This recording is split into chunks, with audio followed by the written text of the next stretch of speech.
நம்ம எங்கே இருக்கோம்னு பார்த்தீங்கன்னா பொலிச்சலூரில் உள்ள அக்தீஸ்வரர் கோயில். ஃபஸ்ட்டு புகழ் சோழநல்லூர் அதுதான் பேர்.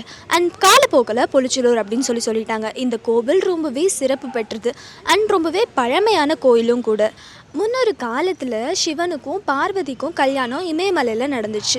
இமயமலையில் எல்லா தேவர்களும் எல்லா மனிதர்களும் அங்கே கூடினாங்க. அதனால பூமி பாரமாகி ஒரு பக்கமாக சாய ஆரம்பிச்சுது. இதை பார்த்த சிவன் இந்த மாதிரி இருந்தால் சரியாகாது, சரிப்பட்டு வராது அப்படின்னு சொல்லி அகஸ்தியரை கூப்பிட்டு நீங்கள் சவுத் போலுக்கு போங்க, அங்கே போயிட்டு உங்களோட தபசு சக்தியால் பூமியை நிலைநிறுத்துங்க அப்படின்னு சொல்லி அகஸ்தியரை அனுப்புனார். அதனால் அகஸ்தியரும் சவுத் போல் நோக்கி வராங்க. அவங்க ஒரு இடமா வராங்க. அப்போது ஒரு இடத்துல அவங்க மின்னும் பிரகாசிக்கிற ஒரு விஷயத்தை பார்த்தாங்க. அதுதான் சுயம்புலிங்கம். சுயம்புலிங்கம்ங்கிறது யாருமே உருவாக்கின லிங்கம் கிடையாது. அது தானாகவே பூமியில் தோன்றியிருக்க லிங்கம். அதை பார்த்ததும் இதனால தான் நம்மளை சிவன் அனுப்பிச்சிருக்காங்க அப்படின்னு சொல்லி அகஸ்தியரும் புரிஞ்சுட்டு அந்த லிங்கத்தை வழிபற்ற ஆரம்பிக்கிறாரு. அது மட்டும் இல்லாமல் இன்னொரு கதையும் சொல்லப்படுது. சனி பகவான் இந்த கோவிலுக்கு ரொம்ப துன்பங்களோடையும் நிறைய பாரங்களோடையும் வந்திருக்காரு.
பிரியோ சேனல் அன்பருக்கு எனதோட பணிவான வணக்கங்கள். எனது பெயர் பிரசாத் குருக்கள். நான் இங்கே இந்த ஆலயத்தில் 7 வருடமாக பணிபுரிந்து வருகிறேன். ஓகே ஐயா, இந்த சுவாமியோட பிரத்யேக சிறப்பு என்னென்ன? இங்கே சுவாமி பெயர் அகத்தீஸ்வரர், அம்பாள் பெயர் ஆனந்தவல்லி. ஆனந்தவல்லி அம்பிகா சமேத அகத்தீஸ்வர சுவாமி திருக்கோவில் பொலிச்சலூர்ங்கிற கிராமத்தில் இருக்குது. இங்கே இது பல்லாவரத்துலேருந்து 3 கிலோமீட்டர் தொலைவில் இவ்வாலயம் அமைந்திருக்கிறது. இந்த கோவில் ஒரு 1500 வருடம் பழமை வாய்ந்த ஆலயம். ராஜாக்கள் கட்டப்பட்ட சோழர்களால் கட்டப்பட்ட ஆலயம். இக்கோவில் அதுக்கு அகஸ்திய முனிவர் வழிபட்டிருக்கார். அதனால் இந்த சுவாமி பேர் அகத்தீஸ்வரர்னு பேர் வந்தது. இந்த கோவிலில் தினமும் பூஜை நடக்கும். பிரத்யேக நேரம் என்னென்ன? இப்போ இந்த திருக்கோவிலில் 4 கால பூஜைகள் நடைபெற்று கொண்டிருக்கிறது.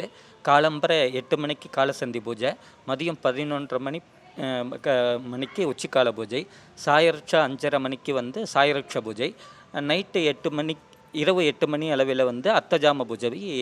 அது மாதிரி 4 கால பூஜைகள் நடைபெற்று கொண்டிருக்கிறது. சிவராத்திரி அன்னைக்கு என்னென்ன ஸ்பெஷலான பூஜைகள் இங்கே நடைபெறுமா? சிவராத்திரி அன்னைக்கு பார்த்திங்கனாக்கா இங்கே 4 காலமும் விசேஷமாக அபிஷேகங்கள், தீபாரதனைகள், அன்னதானங்கள், இது மாதிரி நிறையா விழா நடைபெறும்.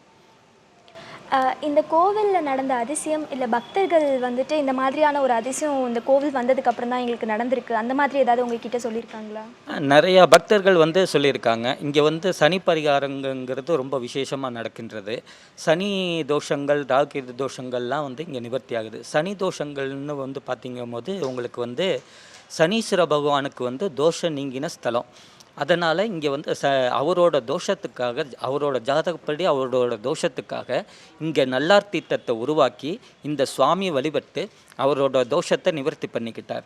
அதனால் இந்த ஆலயத்தில் வந்து தனி சன்னதியில் சின்மத்துறையோட காட்சியளிக்கிறார், சுவாமியை நினைத்து தியானம் பண்ணுற மாதிரி. அதனால் இது வந்து சனீஸ்வர ஸ்தலம் அப்படிம்பாங்க. இப்போ திருநள்ளாறில் பார்த்தீங்கன்னாக்கா நலமகாராஜாவுக்கு வந்து தோஷம் நீங்கின ஸ்தலம். ஆனால் இந்த ஆலயத்தில் வந்து சனீஸ்வர பகவானுக்கே தோஷம் நீங்கின ஸ்தலம். அதனால் இங்கே வந்து சனிக்கிழமை அன்னைக்கு சுவாமியை அகத்தீஸ்வர பகவானை தரிசனம் பண்ணிவிட்டு சனி பகவானுக்கு தரிசனம் பண்ணுறவங்களுக்கு சனி தோஷங்கள்லாம் நிவர்த்தி ஆகுங்கிறது ஐதீகம்.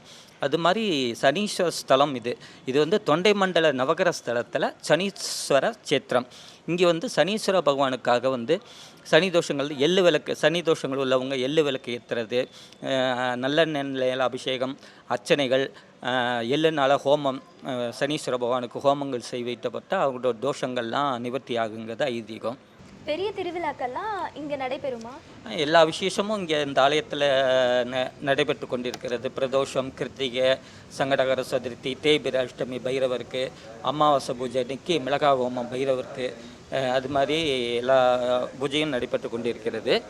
முக்கியமான திருவிழான்னு பார்த்திங்கனாக்கா உங்களுக்கு வந்து ஆருத்ரா, மார்கழி மாதத்தில் வரக்கூடிய திருவாரூர் நட்சத்திரம் ஆருத்ரா தரிசனம் வந்து இங்கே 10 நாள் திருவிழாவாக நடந்து கொண்டிருக்கிறது.